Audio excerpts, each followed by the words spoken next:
Day 2 of the Pikes Peak or Bust Rodeo at the Norris Penrose Event Center is in the books now. I was out there earlier this afternoon, and that means the first group of athletes have completed their opening rounds. Group 2 competes tomorrow night and during Friday's matinee. The third group performs Friday and during Saturday's matinee. After everyone competes in the opening round, only the top 8 from each event move on to the gold buckle round. It's Saturday. There, the top 4 move on to the final round later that day.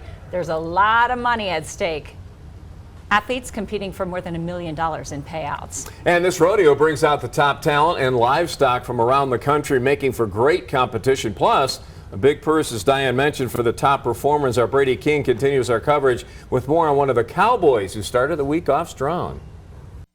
Every night, the bareback riders kick things off. It's an event that's all about technique and rhythm while trying to ride a bucking horse for 8 seconds. I caught up with bareback rider Mason Clements to learn more about the event and the rodeo lifestyle.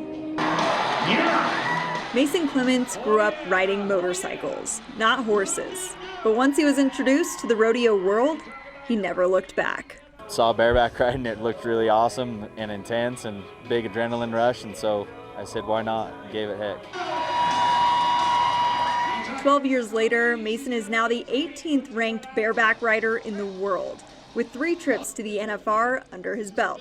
It's a no fear and just full commitment. I kind of like that scary fear feeling. That's a little bit of my motivation, and I love when it feels like that and you're on the edge of out of control but in control. It makes everything for me click.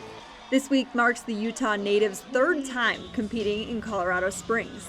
It brings out the top talent around the country and makes it a lot of fun and interesting when you get good horses and good cowboys matched up.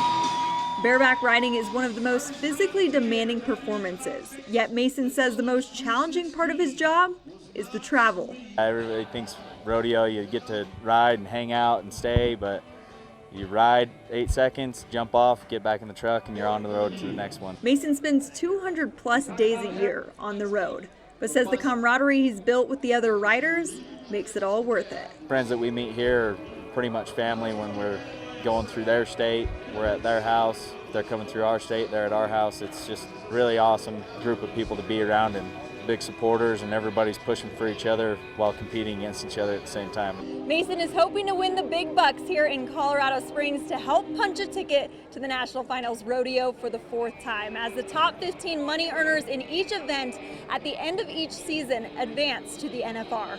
Reporting at the Pikes Peak or Bust Rodeo, I'm Bradey King, News 5 Sports.